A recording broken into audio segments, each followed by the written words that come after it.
is sacred. That anger, instead of society for whatever reasons told us that we need to push it aside and don't get angry and we can't do anything with it, is full of shit. That anger is a superpower. So use it. Use it for something good.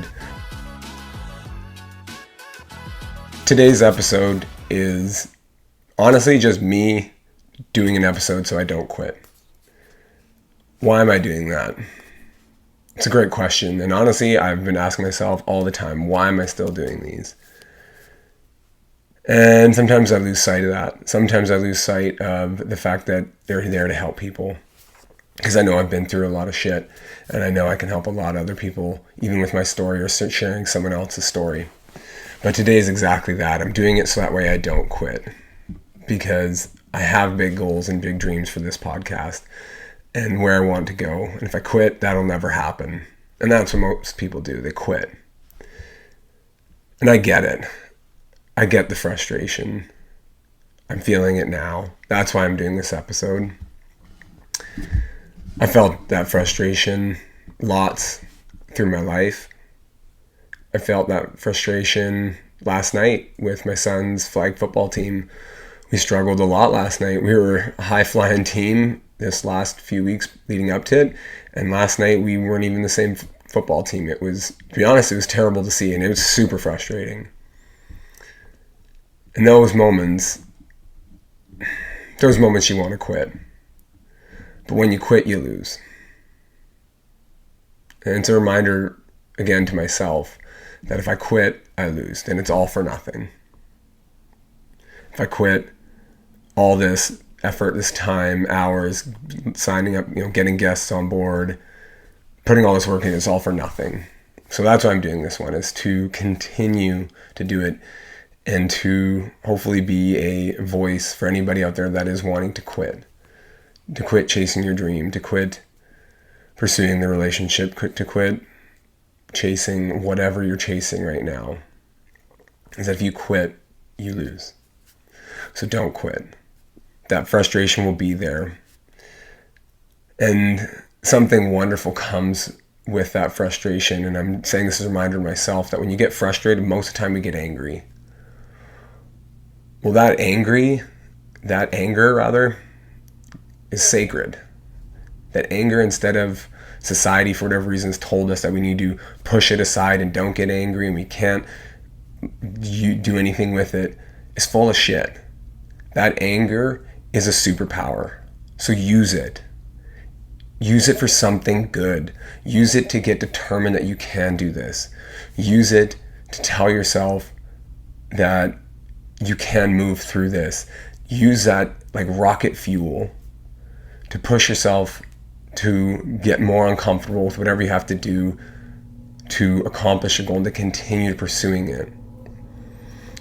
I had a good conversation with my son last night and today, and we talked about that because he was so frustrated, and I've never actually seen him that angry before.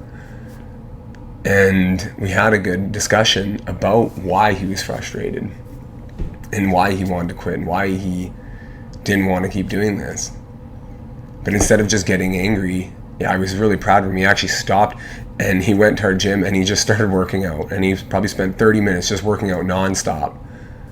And I thought, man, that's what we need. Instead of getting angry and blaming other people and pointing fingers, and I'm guilty of this too, but it's a societal thing. We like to blame other people, blame the fact that we didn't, that COVID happened, or that our partner did this, or the economy, or that Trump's putting tariffs on us, or that, you don't like Trump, or whatever it is.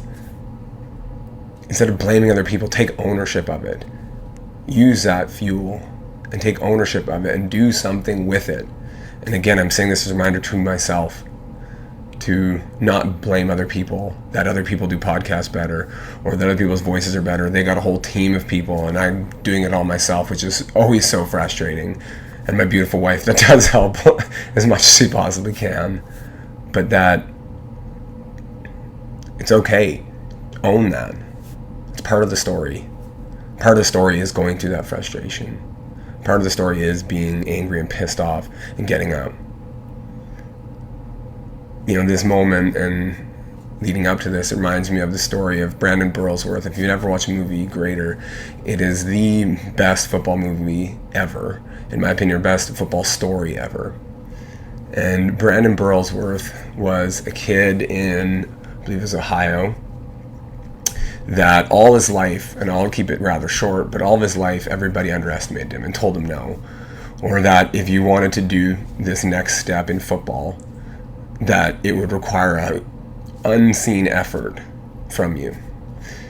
And so going into high school, he did that. He put in a bunch of work. And he became that person. He got angry multiple times. But every time somebody told him no, instead of pointing fingers and blaming other people, through the whole story, he took ownership. Even when he could have easily pointed the finger at somebody else multiple times. He could have not only pointed the finger, he could have flipped him the finger multiple times because people treated him like shit. But over and over and over again, in those moments, from going from high school and trying to get into university, and he wanted to go to be a Razorback for the Arkansas Razorbacks at the University of Arkansas, he was told no, that he had to be 300 pounds to play O-line. And in one summer, he put on 85 pounds. It wasn't a good 85 pounds, but he put on 85 pounds. So instead of saying he was frustrated, but instead of blaming other people, he took ownership. He played university, and during that first year, he put in a huge amount of work, a massive amount of work. Teammates made fun of him, they bullied him, but he stuck to it the whole time. He just used that as fuel. Until the point where he ended up getting a scholarship because he was a walk-on player and got a scholarship and ended up starting for 3 years there and led them to a 9-3 season, I believe, which they've never had before leading up to that. Not for years anyway, leading up to that. And the story was so heartwarming because at every turn, everybody kept telling him, you can't, quit now. They kept telling him to quit. Just quit. His brother, just quit. You're not going to be able to make a college team. You're not going to be able to make NFL. Everybody kept telling him that. Until he did, because he kept at it. He made an NFL team. He got drafted and was going to start the following year. And so my lesson is this for you, and as a reminder to anybody that is feeling like quitting. So do the Burlsworth way. Don't quit. Don't point fingers. Take ownership as much as it hurts and do something about it. Big action or little action, it all matters. And when you're feeling those moments of rage and anger, that is a superpower.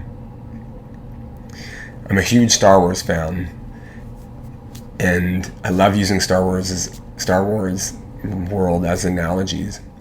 But if anybody out there that likes Star Wars, understand that the dark side, as they talk about, wasn't necessarily bad or evil if you really look at the story. It was that it could be addicting because it was a fast way to gain power, is using the dark side. And so when you're feeling those moments of rage and anger, that's the dark side in you. We all have it. That's the dark side of the Force. And if you were to constantly use it, you will go down a terrible path. But instead, in those moments that you are feeling anger and rage and you use it for something good, for something positive, good things can happen. The reason why the light side of the Force wasn't as popular is because it was a long path. It took time. It took time to get that power. So my strategy is use both. Use both. Walk the way of the Grey Jedi. As they say, you're using both. Use that dark side. Use that anger, that frustration, that pain, that sadness, whatever it is, when it comes, use it. And then once that's passed through and you're making some progression, you start to feel good, latch back onto that light side energy and understand that there is a lot of positive there and that'll carry you as a long, slow burn. So, if you are feeling frustration right now, anger, sadness, anything, use it. Look at the other side of that. What else is there? How can you flip this into something good? How can you take that emotion that's building up in you that's so strong, and how can you use it for something good, something positive in your life? With that same veracity and intensity that you're feeling that emotion, how can you put it to something good? And if you're someone like me that needs to talk it out, please reach out. I'm here. I'm here if you're feeling like quitting. I'm here if you're feeling frustrated and sad and angry at life, or for whatever reason. Let me know. I'm here for you. Thank you so much for listening. I'll catch you next week.